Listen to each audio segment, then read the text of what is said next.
الحمد لله نحمده ونستعينه ونستغفره ونعوذ بالله من شرور أنفسنا ومن سيئات أعمالنا من يهده الله فلا مضل له ومن يضلل فلا هادي له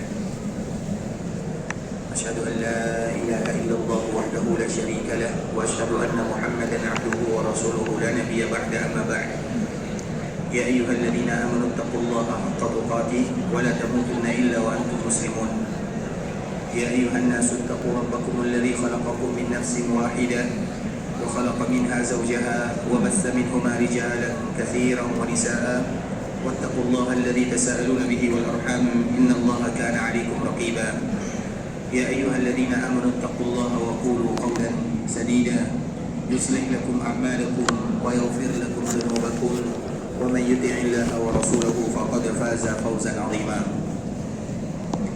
أما بعد فإن أصدق الحديث كتاب الله وخير الهدي هدي محمد صلى الله عليه وسلم وشر الأمور محدثاتها فإن كل محدثة بدعة وكل بدعة ضلالة. إخوة الإسلام saudara kaum muslimin, para tetamu Allah rahimani wa rahimakumullah. Alhamdulillah, kita selalu dan senantiasa bersyukur kepada Allah Subhanahu wa taala terhadap segala limpahan karunia yang Allah Subhanahu wa taala hadiahkan kepada kita bersama. Dan duduknya kita di dalam masjid Rasulullah sallallahu alaihi wasallam itu adalah dalam rangka kita bersyukur kepada Allah Subhanahu wa taala. Karena orang yang bersyukur kepada Allah Subhanahu wa taala, di antara mereka membuktikan syukurnya adalah dengan beribadah. Orang yang bersyukur kepada Allah Subhanahu wa taala, maka mesti bagi mereka beribadah kepada Allah. Karena syukur yang sesungguhnya adalah dengan beribadah kepada Allah. Maka dengan itulah setiap kali kalimat syukur akan digandengkan oleh Allah Subhanahu wa taala dengan ibadah. Dan salah satunya ikhwatul Islam adalah doa yang selalu dibaca oleh Nabi sallallahu alaihi wasallam ketika tasyahud akhir. Nabi sallallahu alaihi wasallam tidak pernah melupakan doa ini sebelum Nabi sallallahu alaihi wasallam mengucapkan salam. Doa yang semua kita hafal. Allahumma a'inni ala zikrika wa syukrika wa husni ibadatik. Doa ini tidak pernah ditinggalkan oleh Nabi. Setiap kali Nabi ingin salam, sebelum Nabi mengucapkan salam, maka Nabi akan membaca doa ini. Allahumma a'inni ala zikrika wa syukrika. Ya Allah, bantu aku untuk selalu bersyukur. Wa husni ibadah, dan bantu aku untuk beribadah. Artinya antara syukur dengan ibadah dua hal yang tidak terpisahkan. Apabila ada di antara kita yang ingin bersyukur kepada Allah, maka perbanyaklah ibadah kepada Allah. Artinya kalau ada orang yang bersyukur tanpa ibadah, maka tidak syukur namanya. Dan semoga semua kita menjadi hamba yang bersyukur kepada Allah Azza wa Jalla. Kemudian salawat berikan salam semoga senantiasa tercurahkan buat junjungan alam Nabi kita yang mulia, uswah dan qudwah kita bersama Muhammad bin Abdullah sallallahu alaihi wasallam. Hari ini adalah malam Jumat dan keesokan harinya adalah hari Jumat. Hari di mana Nabi sallallahu alaihi wasallam menyebutkan salatu ummati tu'radu alayya fi kulli yaumi jumu'ah. Salawat yang dibacakan oleh umatku akan diperlihatkan kepadaku setiap hari Jumat. Artinya kita akan selalu mengucapkan salam dan salawat kepada Nabi. Setiap hari kita akan mengucapkan salam dan salawat kepada Nabi. Tapi apabila kita bertemu dengan hari Jumat, maka itu merupakan momen di mana kita memperbanyak mengucapkan salam dan salawat kepada Nabi. Karena hari itu adalah hari yang spesial, di mana salawat yang kita ucapkan akan diperlihatkan kepada baginda Rasulullah sallallahu alaihi wasallam. Maka sudah merupakan kebahagiaan bagi kita yang mengucapkan dan memperbanyak mengucapkan salawat kepada Nabi ketika salawatnya diterima oleh Allah Subhanahu wa taala. Sebagaimana kebahagiaan Nabi sallallahu alaihi wasallam ketika mereka memperlihat atau ketika Nabi melihat banyak umat yang mengucapkan salam dan salawat kepada dirinya. Dan itu merupakan di antara ibadah yang paling mulia, memperbanyak mengucapkan salam dan salawat kepada Rasulullah sallallahu alaihi wasallam, terkhusus dikala kita berada di kota Madinah. Bagi kita yang ada di kota Madinah ini, umat Islam, banyak kekhususan yang diberikan oleh Allah Subhanahu wa taala. Kalau mengucapkan salam dan salawat dimanapun kita berada, maka hukumnya sama.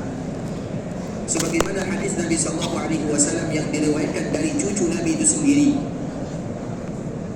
Cucu Nabi sallallahu alaihi wasallam menyebutkan, maukah aku kabarkan kepada kalian sebuah hadis yang aku dapatkan dari ayahku, dari kakekku Rasulullah SAW? Maka orang ini mengatakan iya. Kemudian beliau menyebutkan, sallu alayya fa inna taslimakum la yabluni aynama kuntum. Hendaklah kalian mengucapkan salam dan salawat kepada diriku, karena salam dan salawat yang kalian ucapkan dimanapun kalian berada akan sampai kepadaku, kata Nabi SAW. Karena tidak mungkin salam dan salawat hanya sampai bagi orang-orang yang ada di Madinah saja. Tidak demikian, karena ini merupakan ibadah, bonus dari Allah untuk umat baginda Rasulullah SAW. Kalau seandainya salam dan salawat terkhusus bagi orang-orang yang ada di Madinah, maka tentu orang yang ada di Madinah lebih sedikit daripada orang yang tidak datang ke kota Madinah. Artinya agar kita tahu bahwa ibadah ini adalah ibadah yang mencakup semuanya dimanapun dan kapanpun. Tetapi kelebihan kita yang ada di kota Madinah adalah berziarah ke perkuburan baginda Rasulullah SAW, yang diantara ucapannya juga salam dan salawat kepada Nabi SAW. Itulah yang membedakan kita dengan orang-orang yang tidak datang ke kota Madinah. Salah satunya ikhwatul Islam adalah kalimat ketika kita berziarah ke perkuburan Rasulullah SAW. Dan memang dianjurkan bagi kaum muslimin untuk tidak meninggalkan Madinah kecuali sebelum mereka berziarah ke perkuburan baginda Rasulullah SAW. Kalau seandainya berziarah ke perkuburan kaum muslimin dianjurkan. Kalau seandainya kita merasa sedih kalau dikala kita tidak berziarah ke perkuburan orang tua, apakah kita tidak merasa sedih dikala kita tidak berziarah ke perkuburan baginda Nabi yang mulia, yang mana Nabi lebih daripada segala-galanya? Kalau seandainya dianjurkan bagi kita berziarah ke perkuburan kaum muslimin, maka tentu ke perkuburan Nabi lebih utama kita untuk berziarah. Namun kita harus ingat ikhwatul Islam, ketika kita yang ada di kota Madinah dan ingin berziarah ke perkuburan Nabi SAW, maka berziarah ke perkuburan Nabi tidak sama dengan berziarah ke perkuburan yang lainnya. Harus ada adab, aturan yang harus dijaga. Maka bagi kita yang ingin berziarah ke perkuburan Rasulullah SAW, yang pertama ingat ikhwatul Islam, ketika kita ingin berziarah, tujuannya adalah untuk beribadah kepada Allah Subhanahu wa taala. Dikala kita ingin berziarah ke perkuburan Nabi SAW, apa tujuannya? Beribadah kepada Allah Azza wa Jalla. Kemudian dikala kita berziarah ke perkuburan Nabi SAW, maka dianjurkan kita untuk dekat dengan Nabi SAW. Maka tidak boleh bagi seorang muslim, terkhusus bagi mereka yang ada di kota Madinah, berziarah dari jarak jauh, dari depan Masjid Nabawi, kemudian mereka mengatakan Assalamualaikum ya Rasulullah untuk berziarah ke perkuburan Nabi. Tentu tidak demikian untuk perkuburan Nabi. Sebagaimana kita berziarah ke perkuburan orang tua, tak mungkin kita berziarah perkuburannya di sana, kita di sini. Pasti kita akan berusaha untuk mendekatinya. Begitu juga dengan perkuburan Nabi, selama bisa kita melakukannya. Kecuali bagi mereka yang tidak bisa melakukannya, seperti orang yang sakit, tidak bisa masuk berkunjung karena ramainya pengunjung, atau wanita yang sulit masuk ke dalam masjid misalnya, maka itu lain ceritanya. Tapi bagi kita yang dimudahkan untuk berziarah, maka berziarahlah dari jarak dekat. Kemudian ikhwatul Islam, dikala kita berziarah ke perkuburan Nabi SAW, ingat kita sedang beribadah kepada Allah. Jangan sibukkan dengan perkara-perkara yang bisa melalaikan kita dari ibadah. Apa yang bisa menyibukkan? Media sosial misalnya. Kita berziarah ke perkuburan Nabi, tapi kita sibuk dengan media sosialnya. Ini ibadah kepada Allah Azza wa Jalla. Kita harus mengagungkan baginda Rasulullah SAW, karena banyak di antara kaum muslimin yang tujuan mereka berziarah hanya sekedar membuat memori ziarah ke perkuburan Nabi SAW. Tidak demikian tujuannya. Ini adalah ibadah kepada Allah Azza wa Jalla. Ibadah ini adalah diperintahkan terkhusus ke perkuburan Nabi SAW, maka jaga adab dan aturannya. Kenapa demikian? Karena dikala kita berada dekat perkuburan Nabi, tidak boleh bagi kita untuk mengangkat suara, diam. Kalaupun harus bersuara, maka suara yang pelan. Karena Allah Subhanahu wa taala menyebutkan la tarfa'u aswatakum fawqa sautin nabi. Wahai orang-orang yang beriman, jangan angkat suara kalian, jaga lisan kalian. Terkhusus dikala kita berziarah ke perkuburan baginda Nabi yang mulia sallallahu alaihi wasallam. Makanya ikhwatul Islam, tidak boleh kita ribut dikala kita berada di sana, tidak boleh. Kenapa demikian? Orang yang melakukan seperti itu, maka mereka tidak mengetahui adab dan aturan kepada Nabi sallallahu alaihi wasallam. Adab kita kepada Nabi dikala Nabi masih hidup, itu juga adab kita kepada Nabi dikala Nabi sudah dipanggil oleh Allah Subhanahu wa taala. Dan salah satunya adalah ayat ini. Ayat ini adalah ayat yang mengajarkan kepada kaum muslimin untuk menjaga adab dan etika kepada baginda Nabi yang mulia di dalam surah Al-Hujurat. Dan di antara salah satu adabnya, jangan mengangkat suara. Sehingga nanti kalau kita sibuk dengan handphone misalnya, sambil menelpon, tidakkah kita khawatir kita mengangkat suara di samping perkuburan Nabi sallallahu alaihi wasallam? Mana adab kita sebagai umat Nabi kepada Nabi? Kalau berziarah ke perkuburan orang tua kita memiliki adab, apalagi berziarah ke perkuburan baginda Rasulullah sallallahu alaihi wasallam.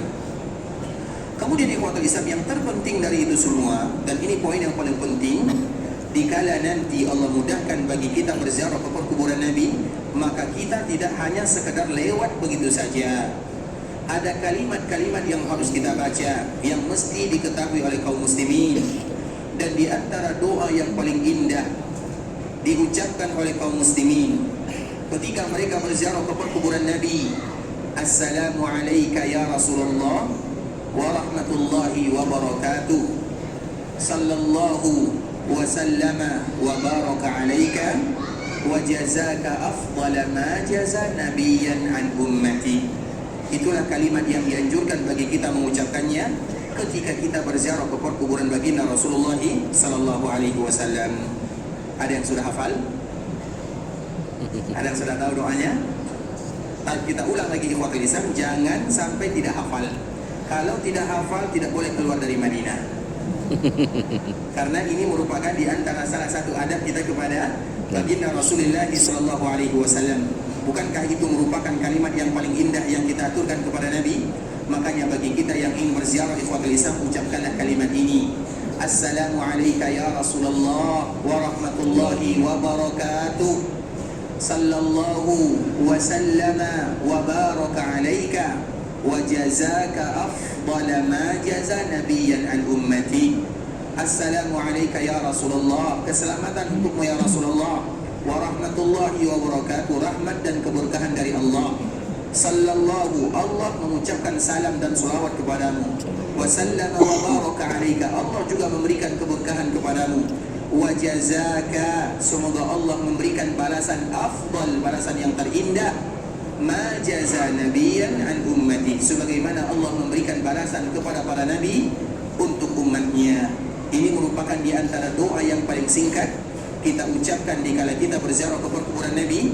Assalamu alayka ya Rasulullah wa rahmatullahi wa barakatuh, sallallahu wa sallama wa baraka alayka wa jazaka afdala ma jaza nabiyan an ummati. Sudah hafal? Ada yang sudah hafal? Ada? InsyaAllah nanti dihafal ya hari ini, atau paling tidak sebelum kita meninggalkan kota Madinah dan sebelum kita berziarah ke perkuburan baginda Nabi yang mulia Muhammad bin Abdullah sallallahu alaihi wasallam, maka bacalah doa ini. Dan ini doa yang paling singkat, tidak ada lagi yang paling singkat daripada itu. Kalau ingin panjang banyak. Dan di antara salah satunya adalah Assalamu alayka ya Rasulullah wa rahmatullahi wa barakatuh, sallallahu wa sallama wa baraka alayka wa jazaka afdala ma jaza nabiyan an ummati, wa nashhadu annaka ballagta ar-risalah wa addaita al-amanah wa nasahta al-ummah wa jahadta fillahi haqqa jihadi. Itu merupakan di antara kalimat di mana kita berikrar dan bersaksi bahwa engkau ya Rasulullah telah menyampaikan Islam kepada kami. Engkau telah berjuang, engkau telah berkorban, engkau telah memberikan nasihat sampai engkau dipanggil oleh Allah Subhanahu wa taala. Yang mana itu merupakan di antara bentuk wafanya kita kepada baginda Nabi yang mulia. Kita ingin memberikan sedikit balasan atau balas budi kalau bahasa kitanya wafi terhadap perjuangan yang telah dilakukan oleh Nabi sallallahu alaihi wasallam. Makanya bagi kita ikhwatul Islam, dikala kita berziarah ke perkuburan Nabi, minimal kita mengucapkan Assalamu alayka ya Rasulullah wa rahmatullahi wa barakatuh. Sudah hafal kalimat pertama? Yang kedua, sallallahu wa sallama wa baraka alayka, sallallahu wa sallama wa baraka alayka. Kalimat yang ketiga, wa jazaka afdala ma jaza nabiyan an ummati, wa jazaka afdala ma jaza nabiyan an ummati. Baik, insyaallah nanti kita akan kembali mengulang doa yang mulia ini ikhwatul Islam, karena bagaimanapun itu adalah kewajiban kita sebelum kita meninggalkan kota Madinah, kota yang dicintai oleh Rasulullah sallallahu alaihi wasallam.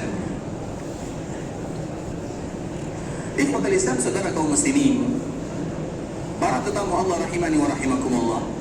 Pada pertemuan sebelumnya kita telah menjelaskan bagaimana kota Madinah dan bagaimana kedudukannya di hati Rasulullah sallallahu alaihi wasallam, dan Nabi sallallahu alaihi wasallam tidak hanya mencintai kota Madinah, tapi Nabi sallallahu alaihi wasallam juga mencintai orang-orang yang ada di kota Madinah. Dan semoga keberadaan kita di kota Madinah termasuk bagian daripada kecintaan Rasulullah sallallahu alaihi wasallam. Karena memang ada sebuah hadis ikhwatul Islam yang membuat kita berbahagia dengannya, seolah-olah itu merupakan kabar gembira dari baginda Rasulullah sallallahu alaihi wasallam. Apa kata Nabi sallallahu alaihi wasallam? Innal imana la ya'rizu ila al-Madinah kama ta'rizu al-hayyatu ila juhriha. Sesungguhnya iman itu akan kembali ke kota Madinah sebagaimana ular akan kembali ke sarangnya.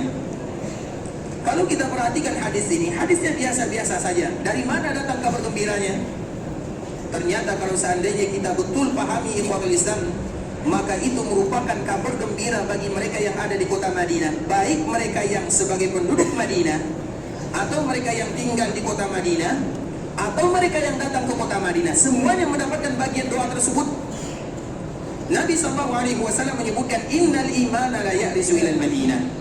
Sesungguhnya iman itu akan kembali ke kota Madinah. Apa makna iman kembali ke kota Madinah? Iman itu apa? Iman itu adalah amal. Iman itu adalah ibadah. Iman itu adalah bagaimana kita mendekatkan diri kepada Allah Subhanahu wa taala. Dan iman itu akan kembali ke kota Madinah. Apa makna yang terkandung dalam ayat ini atau dalam hadis ini? Seolah-olah Nabi sallallahu alaihi wasallam mengatakan, siapapun yang datang ke kota Madinah, maka dorongan mereka datang ke kota Madinah, motivasinya, semangat. Kenapa mereka harus meninggalkan keluarga? Padahal kita tahu datang ke kota Madinah tidak ada hubungannya dengan ibadah yang kita lakukan. Seperti misalnya ada orang yang datang melaksanakan ibadah umrah, dia lewat Jeddah. Dari Jeddah dia langsung pergi ke Mekah tawaf. Setelah tawaf, sa'i, tahallul, tinggal di Mekah 1 atau 2 hari, kemudian dia pulang lagi menuju Jeddah. Dia tidak datang ke kota Madinah. Apakah ibadahnya sah atau tidak? Sah. Sah atau tidak? Sah. Betul sah? Betul. Sah atau tidak ibadahnya? Sah. Sah-sah saja ibadahnya. Dia tidak datang ke kota Madinah, sah, tidak menjadi masalah. Tapi coba kalau ada di antara kita, travel kita, kelompok kita, datang ke Jeddah, ke Mekah, kemudian langsung ke Jeddah, langsung pulang. Apa tanggapan kita terhadap travel tersebut? Esok kita ganti travelnya. Setelahnya kita marah-marah kepada pembimbingnya. Mengapa tidak datang ke kota Madinah? Padahal kota Madinah tidak ada urusannya dengan ibadah. Artinya ibadah haji dan ibadah umroh akan tetap sempurna, lengkap rukunnya, wajibnya, sunnahnya, tanpa ada kota Madinah di dalamnya. Tapi siapapun yang datang melaksanakan ibadah yang mulia ini tanpa mereka datang ke kota Madinah, ada sesuatu yang tidak sempurna mereka lakukan, ada yang kurang. Maka di saat itulah ikhwatul Islam, Imam Ibnu Hajar Al-Asqalani menyebutkan, tidak ada seorang pun kaum muslimin yang datang melaksanakan ibadah ke Mekah Al-Mukarramah, baik itu melaksanakan ibadah haji atau melaksanakan ibadah umrah, kecuali hatinya akan ada supir yang akan membawanya ke kota Madinah. Artinya kecintaan dan kedatangan kita ke kota Madinah itu adalah bagian daripada fitrah. Kita tidak datang ke kota Madinah, ibadah kita tetap sah. Tapi ada saja kita merasa ibadah kita tidak akan sempurna tanpa kita datang ke kota Madinah, walau 1 hari sahaja. Untuk salat di dalam Masjid Nabawi, berkunjung ke Masjid Quba, berziarah ke kuburan Nabi, itu yang kita inginkan dikala kita berada di kota Madinah. Oleh karenanya ikhwatul Islam, Nabi menyebutkan innal iman la ya'rizu ilal Madinah. Maka iman itu akan kembali ke kota Madinah. Apa makna yang terkandung di dalamnya? Siapapun yang datang ke kota Madinah, yang mendorongnya, yang memberikan motivasi kepadanya adalah karena iman yang ada dalam hatinya. Artinya seolah-olah Nabi SAW memberikan pujian kepada kita yang ada di kota Madinah. Siapapun yang ada di kota Madinah adalah karena iman yang ada di dalam hatinya. Artinya karena dia orang yang beriman kepada Allah Azza wa Jalla. dari manapun, dari timur, dari barat, dari utara, dari selatan, dikala mereka datang ke kota Madinah, semuanya karena dorongan iman. Kemudian dikala mereka berkumpul di kota Madinah, maka terkumpullah iman di kota Madinah. Dan itulah makna daripada hadis Nabi, innal iman la ya'rizu ilal Madinah. Iman itu akan terkumpul kembali ke kota Madinah. Karena semua mereka yang datang ke kota Madinah adalah karena dorongan iman. Itulah kabar gembira yang disebutkan oleh Nabi. Seolah-olah Nabi memberikan pujian, wahai kalian yang ada di kota Madinah, kalian itu adalah orang-orang yang beriman kepada Allah dan cinta kepada Rasulnya. Tinggal bagaimana kalian mempertahankan keimanan dan mempertahankan kecintaan. Dan di antara bentuk kita mempertahankan keimanan adalah dengan memaksimalkan ibadah kepada Allah Subhanahu wa taala. Kemudian yang pada Islam, kemarin kita telah menjelaskan bagaimana cintanya Nabi SAW kepada kota Madinah. Nabi tidak hanya mencintai kota Madinah, tapi Nabi juga mencintai penduduknya. Dan bahkan Nabi SAW mencintai semua orang yang ada di dalamnya. Maka berbahagialah kita dikala diberikan kesempatan berada di kota Madinah, walau hanya beberapa hari. Dan kita selalu mengulang kalimat-kalimat yang indah. Siapapun yang ada di kota Madinah, maka mereka telah dan pernah menjadi tetangga baginda Nabi dalam kehidupan dunia. Yang mana harapannya semoga nanti kita menjadi tetangga Nabi di dalam surga untuk selama-lamanya. Itu merupakan cita-cita kaum muslimin. Keberadaan kita di kota Madinah adalah tetangga baginda Nabi yang mulia. Maka siapapun yang ada di kota Madinah, mereka dipanggil dengan jiwaru Rasulullah SAW. Wahai kalian yang ada di kota Madinah, wahai kalian yang mendampingi Nabi SAW, wahai kalian yang menjadi tetangga Nabi SAW. Sehingga siapapun yang ada di kota Madinah dipanggil dengan jiwaru Rasulullah SAW. Nabi SAW jaraknya dari kita hanya beberapa langkah saja. Bukankah kita sedang menjadi tetangga baginda Nabi yang mulia? Bukankah itu merupakan kemuliaan yang harus kita jaga? Sehingga apabila kita tahu akan kemuliaan ini, maka sudah semestinya seorang tetangga harus berlaku baik terhadap tetangganya. Dan tetangga kita bukan orang biasa. Tetangga kita adalah Muhammad bin Abdullah SAW. Maka jadilah tetangga yang terbaik untuk baginda Rasulullah SAW. Apa makna menjadi tetangga yang terbaik ikhwatul Islam? Lakukan hal-hal yang dicintai oleh Nabi, tinggalkan hal-hal yang dibenci oleh Nabi SAW. Dan pada pertemuan sebelumnya kita telah mengulang, dan kami mohon maaf kalau bahasa kami ini kasar, kami mohon dimaafkan. Tapi ini merupakan di antara bentuk kita ingin menjadi tetangga Nabi SAW. Menjadi tetangga Nabi itu ikhwatul Islam butuh perjuangan. Yang kita lakukan adalah bagaimana kebaikan. Dan selalu kita ulang, dikala kita berada di kota Madinah, maka kita berusaha melakukan yang sunnah, yang wajib, yang fardu. Dan kita berusaha semaksimal mungkin untuk meninggalkan bahkan perkara yang mubah saja dianjurkan bagi kita meninggalkannya, apalagi perkara yang makruh, apalagi perkara yang haram. Dan kita selalu memberikan contoh, misalnya main bola, boleh atau tidak? Boleh. Tapi apabila ada orang umrah kemudian mereka main bola, boleh atau tidak? Boleh, tapi kurang wajar rasanya. Apakah pantas dikala kita datang umrah kemudian kita main bola? Kan itu pertanyaannya. Padahal main bola itu hukumnya mubah. Hukum asalnya mubah. Yang mubah saja dianjurkan bagi kita untuk tidak melakukannya. Bagaimana kira-kira kita merokok misalnya? Contoh, rokok itu apa hukumnya? Haram atau makruh? Wajib atau sunnah? Ada tidak yang mengatakan rokok itu mubah? Ada tidak yang mengatakan makruh? Banyak. Ada yang mengatakan haram? Banyak.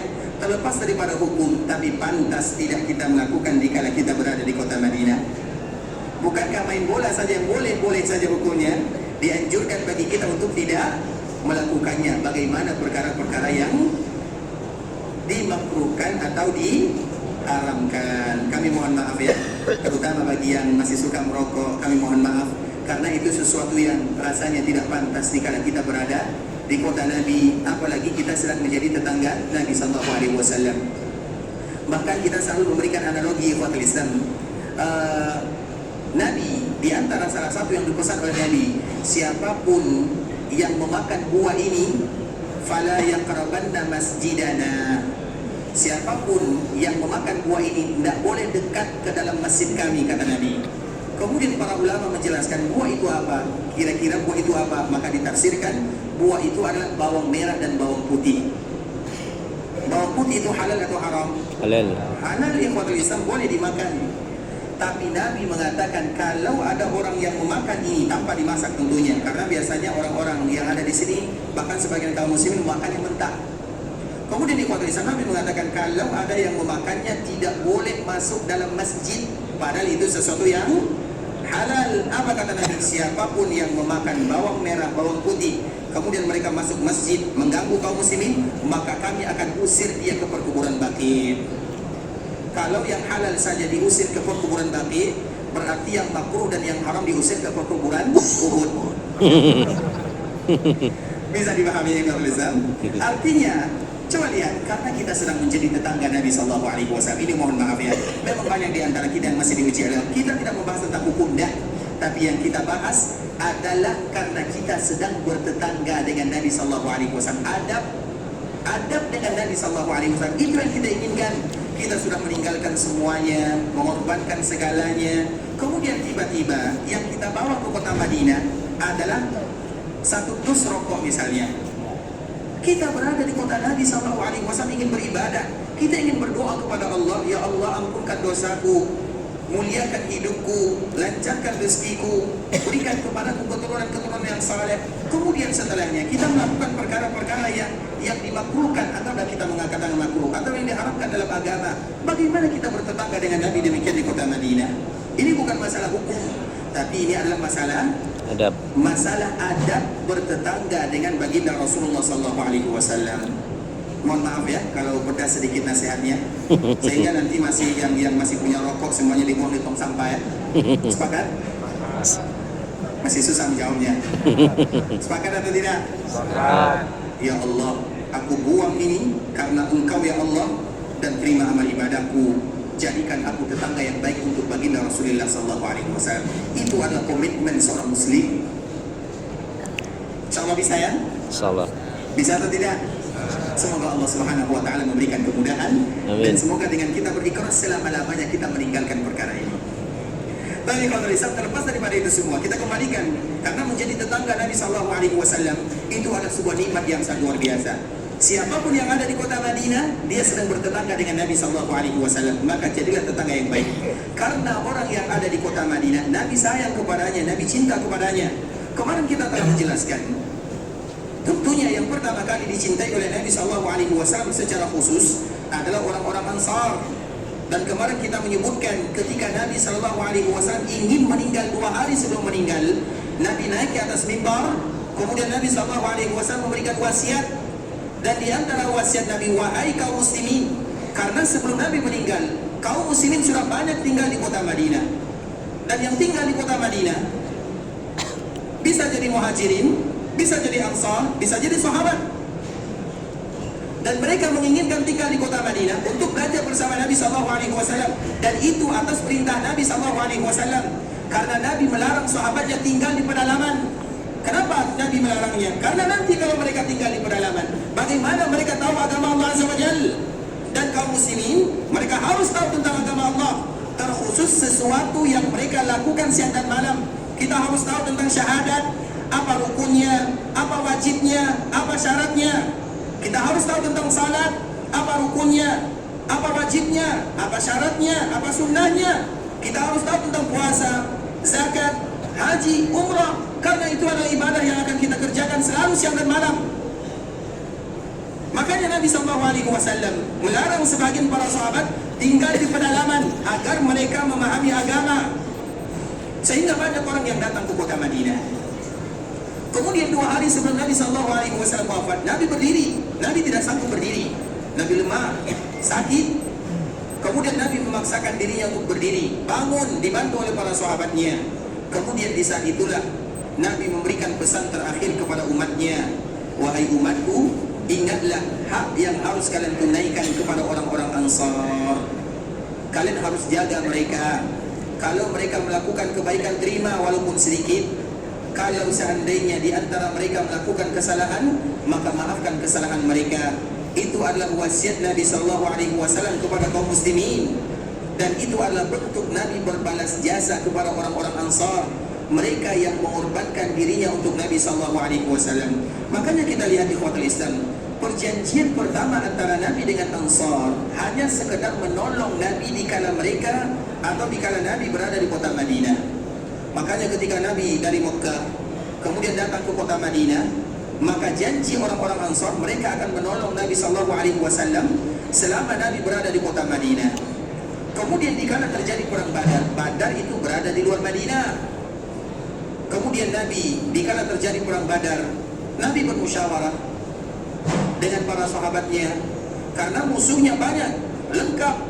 Sedangkan kaum muslimin disebutkan oleh Allah Subhanahu wa taala, laqad nasarakumullahu bi Badrin wa antum azillah.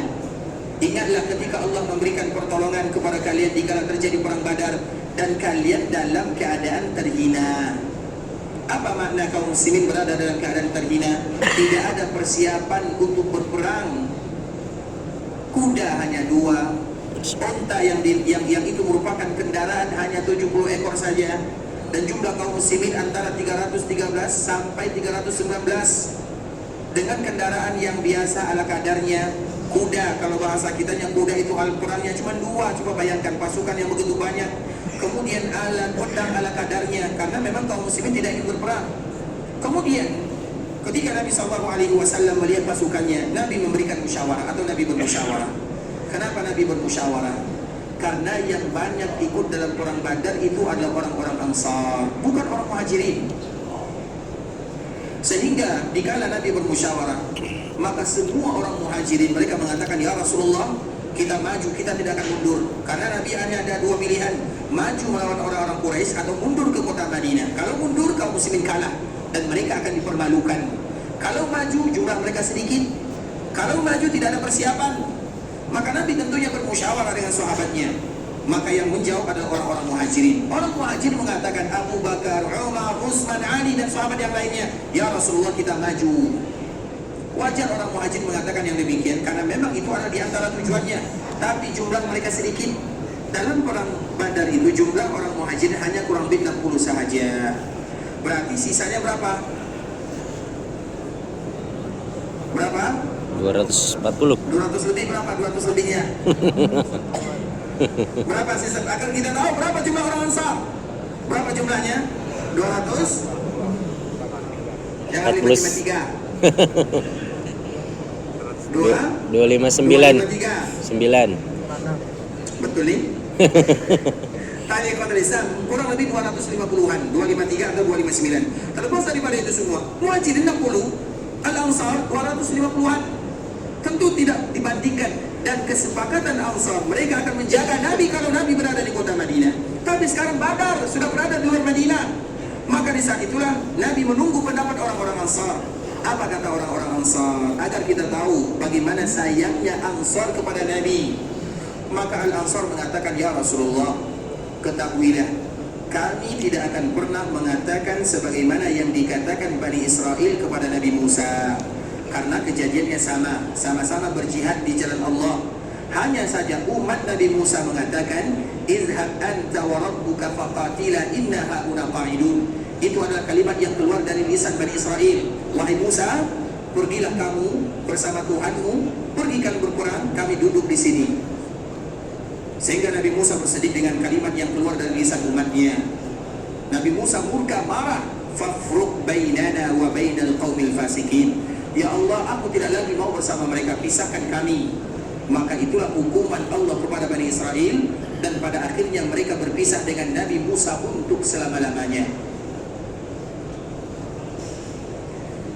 Kejadiannya berulang kembali. Kejadian yang sama.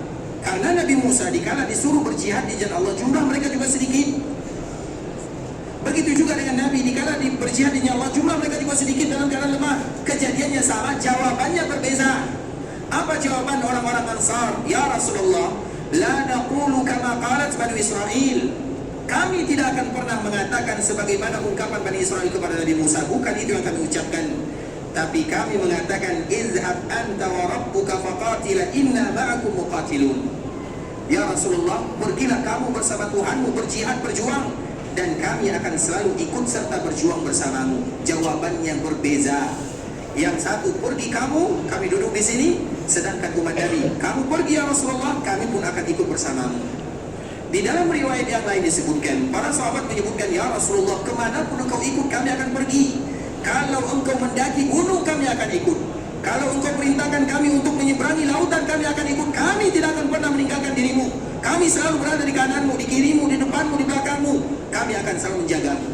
Kalimat ini ikhwatul Islam keluar dari lisan siapa? Dari lisan orang-orang Ansar. Kemudian pada akhirnya Nabi bergembira dengan kalimat tersebut. Maka terjadilah yang namanya perang Badar. Allah berikan kemenangan kepada kaum muslimin. Siapa yang meninggal? Yang meninggal dari kaum muslimin berapa orang? 14 orang. Dari kalangan mana? Dari kalangan Ansar.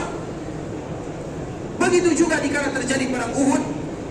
Yang ikut dalam perang Uhud kebanyakan adalah orang-orang Ansar. Dan kaum muslimin yang meninggal berapa orang jumlahnya? 70. Berapa orang dari kalangan Ansar?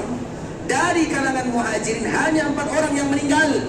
Salah satunya paman Nabi, Hamzah, kemudian Mus'ab, kemudian 2 sahabat dari Muhajirin. Sisanya 66 dari kalangan Ansar. Begitu perjuangan mereka bersama Nabi, maka pantas mereka disebut dengan Al-Ansar. Orang-orang yang menolong Nabi SAW. Wajar Nabi SAW berpesan kepada kita sebagai umatnya, jaga mereka.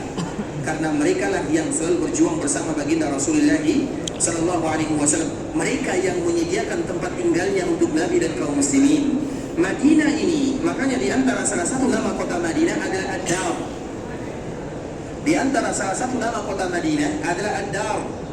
Dan kita selalu mengulang Madinah banyak namanya. Madinah disebut dengan Madinah, disebut dengan Taba, disebut dengan Tiba, disebut dengan Darul Iman, Darul Abrar, Darul Akhyar, Darul Sunnah, Baitul Ilmi, Al-Mahfudhah, Al-Habibah, Akalatul Qura, Ad-Dar. Itu semua adalah nama-nama kota Madinah. Siapa yang hafal nama kota Madinah? Ada yang hafal? 6 saja. Siapa yang bisa menyebutkan nama kota Madinah? 6. Ada?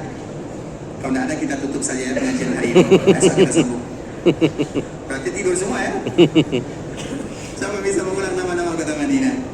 Al-Madinah, Taba, Tiba, Darul Iman, Darul Abrar, Darul Akhyar, Darul Sunnah, Baitul Ilmi, Al-Mahfudhah, Al-Habibah, Ad-Dar, sebagaimana pembahasannya Ad-Dar, Akalatul Qura, Akalatul Buldan,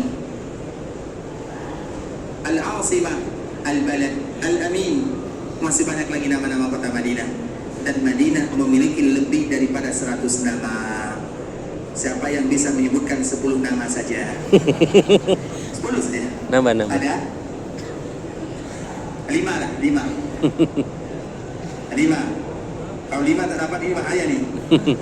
Baik, silakan. Madinah, Al-Madinah, Ad-Dar, Ad-Dar, Darul Iman, Darul Iman. Darul Dengan catatan tak boleh ya? ah, Ada yang lain? Baik, silakan. Al-Madinah, Darul Iman, Darul Akhyar, Taba. Artinya baik, di sini ada nama-namanya, semoga mereka bermanfaat. Insyaallah. Barakallahu fiik, Allah yahfadhuk. Itu ada nama-nama kota Madinah. Nah, salah satu nama kota Madinah adalah Ad-Dar. Apa arti Ad-Dar? Rumah. Ad-Dar itu artinya rumah. Artinya Madinah ini adalah rumahnya orang-orang Ansar, dan mereka serahkan kepada Nabi SAW dan kaum muslimin. Siapa di antara kita yang sanggup melakukan yang demikian? Makanya di antara salah satu sifat orang-orang Ansar ikhwatul Islam, Allah Subhanahu wa taala abadikan dalam Al-Qur'an sebuah sifat yang tidak akan pernah terulang 2 kali. Mereka adalah orang yang paling mulia di antara yang mulia. Wa yu'thiruna ala anfusihim walau kana bihim khasasah. Ada salah satu sifat yang dimiliki oleh orang-orang Ansar, namanya adalah al-ithar. Al-ithar itu adalah puncak daripada kemuliaan dan kedermawanan. Dermawan di dalam bahasa Arab itu banyak kosakatanya. Yang pertama, ada namanya orang yang apabila diminta dia akan memberi. Itu disebut dermawan atau tidak? dermawan. Tapi kalau diminta baru dikeluarkan, dia tetap dermawan. Maka itu disebut dengan apa? Pemberian. Orang dermawan namanya, orang bagus, baik. Ada orang yang tidak diminta, dia sudah memberi. Dermawan atau tidak? Dermawan. Dia bisa melihat, oh ini orang yang membutuhkan, maka dia beri sesuai dengan kebutuhan. Itu juga disebut dengan dermawan, dan itu tingkatan lebih atas dari yang pertama. Maka disebut dengan jawad. Ada orang yang dia tahu keadaan kaum muslimin dan dia memberi lebih daripada yang dia butuhkan, lebih dari yang dia butuhkan, maka itu disebut dengan karam. Itu juga dermawan, bahasa Arabnya karam. Dan puncak daripada kedermawanan, karena orang yang punya, orang yang ada harta, ada duit, kemudian dia memberi, dermawan namanya. Tapi dia punya. Ada orang yang tidak punya, kemudian dia tetap memberi. Bisa dipahami? Makanya orang yang berpunya, orang yang punya harta, kemudian dia bersedekah, itu biasa. Tapi apabila ada orang yang tidak punya harta, kemudian dia bersedekah, itulah yang luar biasa. Itulah disebut dengan isar. Itu puncak kedermawanan, dan itu dimiliki oleh orang-orang Ansar. Makanya Allah berikan wa yu'thiruna ala anfusihim walau kana bihim khasasa.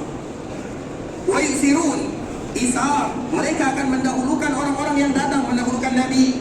Padahal orang Muhajirin atau orang Ansar, mereka juga miskin. Tapi saudara kaum Muhajirin, mereka lebih miskin.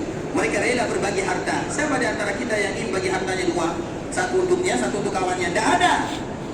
Tapi itulah yang dilakukan oleh orang-orang Ansar. Bukan karena mereka kaya, tapi mereka punya sifat puncak daripada kedermawanan. Disebut dalam bahasa al-isar. Makanya Allah menyebutkan, kalau kita lihat ayat ini, wa yusiruna ala anfusihim walau kana bihim khasasa. Walau mereka khasasa. Khasasa itu apa artinya? Khasasa itu artinya puncak daripada kelaparan. Lapar di dalam bahasa Arab juga banyak. Disebut dengan ju', disebut dengan masghabah, yatiman. Masghabah juga lapar namanya. Tapi puncak daripada lapar itu namanya adalah khasasa. Artinya mereka bisa berbagi dalam keadaan sulit. Dan itu tidak mudah dilakukan di kota Islam. Itulah kedermawanan yang sesungguhnya, dan itu dimiliki oleh orang-orang Ansar. Wa yatabawwa'ud dar, dan mereka mengatakan, ya Rasulullah, ini rumah kamu. Wahai orang-orang Muhajirin, ini rumah kalian, ini tanah kalian. Mereka berbagi. Makanya orang-orang Ansar itu di Islam, mereka punya kenangan terindah bersama baginda Rasulullah SAW. Wajar kalau sekiranya Nabi betul-betul mencintainya, maka bagian daripada iman adalah mencintai Ansar. Sehingga Imam Bukhari membawakan hadis-hadis Nabi SAW yang berkaitan dengan orang-orang Ansar, bahwa mencintai Ansar itu adalah tanda iman, dan benci kepada Ansar adalah tanda kemunafikan. Maka wajar jika kita membahas orang-orang yang punya jasa kepada Nabi SAW, dan salah satunya ada orang-orang Ansar. Kemudian di kuartal Islam, kita kembalikan kepada cerita Al-Ansar. Kemarin kita menyebutkan dikala terjadi perang Hunain. Siapa yang masih ingat perang Hunain ini tahun berapa? Tahun berapa? 3? Tahun 8. Tahun karena terjadi setelah Fathu Mekah. Fathu Mekah tahun 8, 2 minggu atau 3 minggu setelahnya terjadi perang Hunain, yaitu sama-sama terjadi pada tahun ke-8 Hijriah. Kemudian di kuartal Islam, kemarin kita menjelaskan bagaimana Nabi SAW di Hunain. Nabi SAW tidak membagikan harta rampasan kepada kaum muslimin yang berasal dari Al-Ansar, sehingga orang-orang Ansar mereka bertanya-tanya, mengapa Nabi melakukan perkara yang demikian? Maka Nabi SAW mengumpulkan orang-orang Ansar. Kemudian setelah memulai dengan beberapa muqaddimah, apa kata Nabi? Wahai orang-orang Ansar, aku tahu bagaimana keadaan kalian, keimanan kalian, kekuatan kalian, dan harta itu adalah lu'a. Aku sengaja memberikan harta yang didapatkan dikala terjadi perang Hunain kepada orang-orang Mekah adalah untuk ta'liful qulub, untuk menjaga hati mereka agar kokoh dalam agama, atau yang kita kenal dengan mu'allaf. Jadi mu'allaf itu orang yang baru masuk Islam, bukan orang yang sudah lama masuk Islam.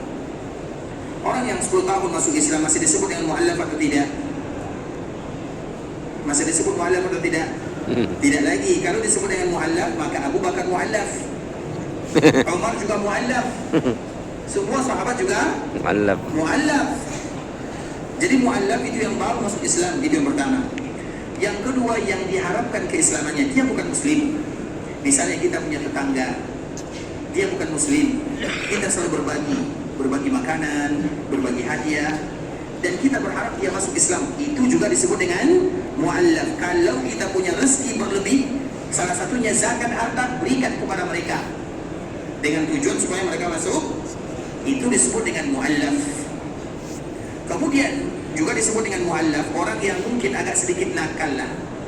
Kalau di kampung kita istilahnya preman lah istilahnya. Ada saja di kampung, setiap daerah itu pasti ada saja orang yang suka ganggu, yang nakal, yang mencuri, dan yang semisalnya. Bagaimana supaya mereka berhenti dari kejahatannya? Kasih uang. Karena bisa jadi dikala mereka mencuri karena tidak ada uang, dikala mereka mengganggu bisa jadi karena tidak ada. Coba kalau ada, kalau mohon maaf ya, preman kalau bahasa kitanya di kampung, dipanggil ke masjid, ini zakat kami kepadamu, apa yang terjadi setelahnya? Esoknya dia jadi muazzin. Itulah istilahnya. Makanya kita tidak boleh menganggap remeh orang, karena kadang-kadang kita harus bertanggung jawab. Orang yang jahat kadang-kadang ikhwatul Islam, kejahatannya bukan tanpa alasan. Maka di saat itulah kita mencari solusi bagaimana supaya dia menjadi orang yang baik, dan salah satunya adalah dengan harta. Harta itu sangat penting ikhwatul Islam. Bahkan Nabi pernah didatangi oleh salah seorang Badui. Nabi SAW duduk di Masjid Nabawi, dan biasanya kalau Nabi duduk, orang tidak tahu mana Nabi, mana sahabat Nabi. Sehingga biasanya pertanyaannya, ayyukum Muhammad? Siapa di antara kalian yang namanya Muhammad? Karena Nabi kalau sudah duduk di dalam Masjid Nabawi, pakaian Nabi sama dengan sahabatnya, tempat duduk Nabi sama dengan sahabatnya. Itu Nabi SAW. Nabi tidak ada beza dengan sahabatnya. Sehingga apabila ada orang baru datang ke kota Madinah, kemudian mereka datang ke Masjid Nabawi, pertanyaannya apa? Ayyukum Muhammad? Mana di antara kalian yang namanya Muhammad? Artinya apa? Dia tidak bisa membezakan mana Muhammad, mana Abu Bakar, mana Umar, mana Utsman, mana Ali, tidak tahu. Karena pakaian sama. Pakaian Nabi tidak berbeza dari sahabat Nabi yang lain. Duduknya sama-sama datar di bawah tanah. Itu Nabi SAW. Dan Nabi adalah orang yang paling mulia. Sehingga ketika orang ini datang, ayyukum Muhammad? Mana di antara kalian yang namanya Muhammad? Dia tidak tahu mana Nabi. Maka sahabat mengatakan, ini Nabi Muhammad SAW. Maka apa kata orang ini? Wahai Muhammad, berikan kepadaku apa yang Allah berikan kepadamu. Tanpa ada muqaddimah, tanpa ada basa-basi, langsung minta. Nabi tersenyum. Kemudian Nabi mengatakan, di sana ada kambing, ada domba di antara dua bukit. Tahu maknanya di antara dua bukit? Lembah. Banyak sekali, tidak terhitung jumlahnya. Silakan kamu ambil. Orang ini pulang meninggalkan Nabi tanpa ada mengucapkan terima kasih, kalau bahasa kitanya jazakumullah khairan, tidak mengucapkan apa-apa. Dia pulang dan semua kambingnya dibawa pulang. Semuanya dibawa. Kemudian dibawa kepada kampung halamannya. Apa yang dia katakan kepada kaumnya? Ternyata dia pemimpin kaum. Ya kaum aslimu fa inna Muhammadan la yakhshal faqr. Wahai kaumku, masuklah kalian ke dalam agama Islam, karena yang namanya Muhammad tidak pernah takut akan kefakiran. Kita sudah berapa banyak harta yang kita keluarkan untuk membawa orang masuk ke dalam agama? Atau sudah berapa banyak harta yang kita korbankan agar orang berbuat baik dalam agama? Sudah berapa? Coba lihat Nabi SAW. Nabi itu adalah orang yang kaya sekali. Nabi SAW. Wajar istrinya adalah Khadijah, seorang yang kaya, pedagang, orang yang terkenal di Mekah Al-Mukarramah. Tapi setelah Nabi menjadi Nabi, mana harta Nabi? Mana? Habis semuanya. Apakah habis karena Nabi? Tidak. Habis untuk berdakwah di jalan Allah Subhanahu wa Ta'ala. Agar kita tahu bahwa berdakwah itu butuh modal. Dan yang pertama kali mencontohkan kepada kita adalah baginda Nabi SAW. Makanya kalau ada orang di kampung, khusus untuk kampung kita, tidak usah kampung orang lain. Kalau ada yang mungkin agak, kalau bahasa kitanya nakal, suka ganggu, maka di saat itulah kita punya andil. Kalau kita bantu mereka dengan hartanya, bisa jadi esok mereka menjadi orang yang terbaik. Kita tidak tahu. Maka semua itu disebut dengan mu'allaf. Jangan kita salah di dalam menganggap kalimat mu'allaf. Jadi mu'allaf itu bukan hanya orang yang masuk Islam, karena ini urusannya dengan zakat, apalagi zakat harta. Zakat harta itu bukan sedikit, banyak. Maka yang harus kita berikan 3 golongan ini, atau 3 sifat ini: yang baru masuk Islam, atau yang diharapkan keislamannya, atau yang dihindarkan gangguannya. Itu semua disebut dengan mu'allaf. Paham sampai di sini ya? Baik, kita kembalikan kepada hadis Nabi sallallahu alaihi wasallam. Nabi sallallahu alaihi wasallam dia mengatakan kepada orang-orang Ansar, karena Nabi tidak memberikan bagian harta rampasan kepada orang-orang Ansar. Nabi mengatakan, wahai orang-orang Ansar, aku sengaja memberikan harta tersebut kepada orang-orang Quraisy yang baru saja masuk Islam, baru 2 minggu, baru 3 minggu, baru 1 bulan. Tujuannya untuk menguatkan hatinya dalam agama. Kemudian apa kata Nabi sallallahu alaihi wasallam? Maka Nabi mulai menyebutkan pujian kepada orang-orang Ansar. Kalian itu wahai orang-orang Ansar, ibarat pakaian, sedangkan yang lainnya ibarat selimut. Artinya orang yang paling dekat dengan Nabi sallallahu alaihi wasallam, karena biasanya pakaian langsung menempel di jasad. Kalian itu ibarat pakaian, yang lain ibarat selimut. Artinya kalian itu dekat dengan diriku. Kemudian Nabi kembali sallallahu alaihi wasallam mengatakan, lau salakal ansar, kalau seandainya orang Ansar menempuh suatu jalan dan orang lain menempuh jalan yang lain, maka aku akan ikut jalan yang ditempuh oleh orang-orang Ansar. Kemudian Nabi kembali memberikan pujian, laulal hijrah lakuntum ra'an minal ansar, kalau bukan karena hijrah, maka aku akan menjadi bagian daripada orang-orang Ansar. Aku akan termasuk bagian daripada orang-orang Ansar. Karena memang neneknya Nabi atau neneknya ayah Nabi, neneknya Abdullah, itu berasal dari Madinah. Keluarga Nabi itu banyak di kota Madinah. Makanya dikala Nabi SAW berada di kota Madinah, di mana Nabi tinggal? Bersama akhwalnya. Akhwal itu apa? Keluarga ibu.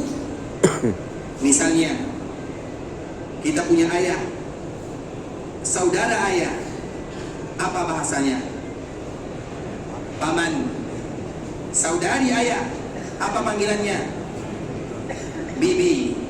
Kita punya ibu, saudara ibu, apa panggilannya? Saudara ibu, kita panggilnya apa? Bahasa yang bersatu ya, bukan bahasa daerah masing-masing. Daerah masing-masing banyak nanti, setiap daerah punya bahasa masing-masing. Saudara ibu, apa panggilannya? Paman saudara ayah, saudara ibu. Makcik. Makcik bahasa Malaysia, bahasa Melayu. Kalau bahasa itu semua orang Melayu cakap makcik semua, betul? Oke lah, orang Melayu selamat. Orang-orang yang bahasa Indonesia lagi. Apa bahasanya? Sama. Tante. Paman saudara ayah. Tante, saudara ibu. Apa? Hah? Bule? Bahasa mana? Ini bahasa yang mencakup semuanya, bukan bahasa daerah. Ada yang tahu? Hah? Apa bahasanya? Paman tuh saudara ayah, saudara ibu. Wawa. Itu bahasa mana tuh? Wawa. Susah kan? Cari kan?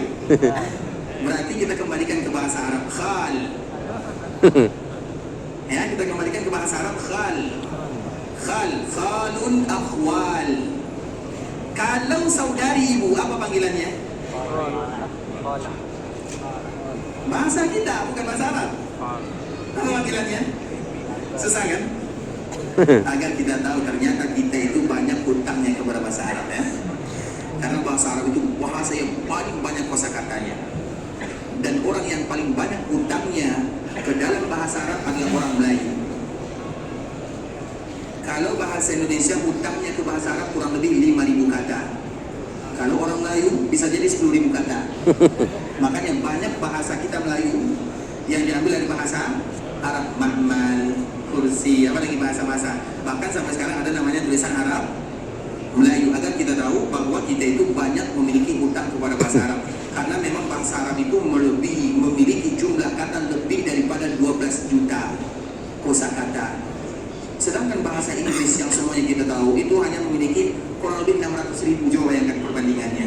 Kalau bahasa kita, berapa kata yang kita punya? Ada yang tahu? Kalau bahasa Arab lebih daripada 12 juta. Kalau bahasa Inggris lebih daripada 600.000. Kalau bahasa kita, bahasa Melayu atau bahasa Indonesia berapa? 70.000. Sikit je. Sikit je. 70.000. Betul. Ada yang tahu? Berapa? Saya juga tidak tahu. Berapa? Ada yang tahu? Nanti kita cari tahu ya. Agar kita tahu bahwa ternyata banyak bahasa-bahasa kita diambil dari bahasa Arab. Bahkan bahasa Inggris pun banyak diambil dari bahasa Arab. Terlepas daripada itu semua, kita kembalikan khal. Khal itu saudara ibu. Namanya khal. Jamaknya akhwal. Nabi dikala berada di kota Madinah, di mana Nabi tinggal bersama akhwalnya, bersama saudari atau saudara ibunya. Ibu yang mana? Yaitu neneknya Abdullah. Abdullah itu siapa? Ayahnya baginda Rasulullah SAW. Dan esok kita akan menjelaskan apa hubungan Nabi dengan penduduk Madinah. Dan semoga Allah Subhanahu wa Ta'ala memberikan kemudahan kepada kita.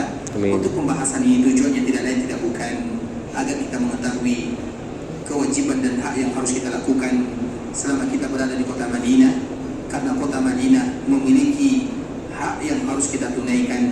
Dan di antara salah satunya ikhwatul Islam, bagaimana kita betul-betul mencintai kota Madinah dan juga mencintai orang-orang yang ada di kota Madinah sesuai dengan pesan baginda Rasulullah sallallahu alaihi wasallam.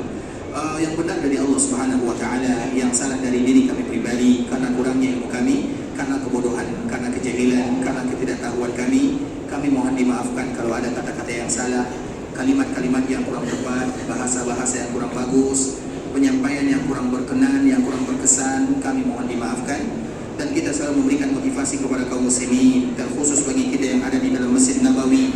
Ingatlah akan hadis Nabi SAW yang dikeluarkan oleh Imam Ibnu Majah dari sahabat Abu Hurairah radhiyallahu ta'ala anhu, "Man jaa'a masjidi hadza lam yatihi illa li khairin yata'allamuhu aw yu'allimuhu fa huwa bi manzilatil mujahidi fi sabilillah."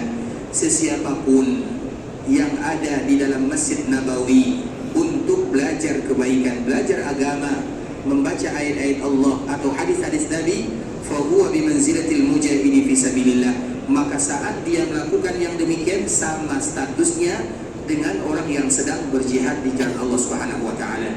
Dan semoga duduknya kita di antara maghrib dan isya, walau dalam waktu yang sekejap sahaja, kita berharap agar duduknya kita di sini sama dengan orang yang sedang berjihad di jalan Allah Subhanahu wa Ta'ala. Amin. Semoga dengan duduknya kita di dalam Masjid Nabawi, mendengarkan ayat-ayat Allah dan hadis-hadis Nabi sallallahu alaihi wasallam, Allah Subhanahu wa Ta'ala ampunkan dosa kita bersama. Amin. Allah ampunkan dosa orang tua kita. Amin. Allah berikan keberkahan dalam kehidupan kita. Amin. Allah turunkan taufik dan kasih sayang kepada kita bersama. Amin. Tidak ada di antara kita yang sakit kecuali Allah Subhanahu wa Ta'ala berikan kesehatan dan kesembuhan. Amin. Tidak ada di antara kita yang mendapatkan musibah dan masalah kecuali Allah Subhanahu wa Ta'ala berikan kelapangan. Tidak ada di antara kita yang berhutang kecuali Allah Subhanahu wa Ta'ala berikan kelunasan.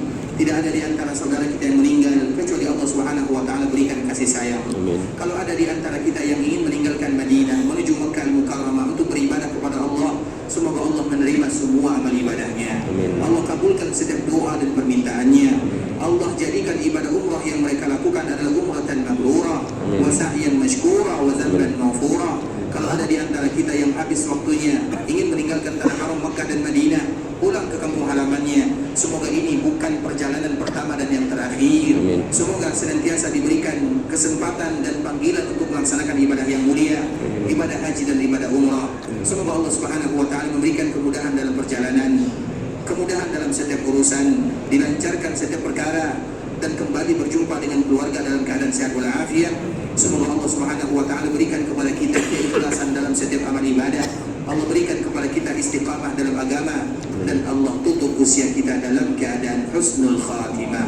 Amin amin ya rabbal alamin. Kita tutup dengan doa kafaratul majlis. Subhanakallahumma bihamdika asyhadu an la ilaha illa anta astaghfiruka wa atubu ilaik.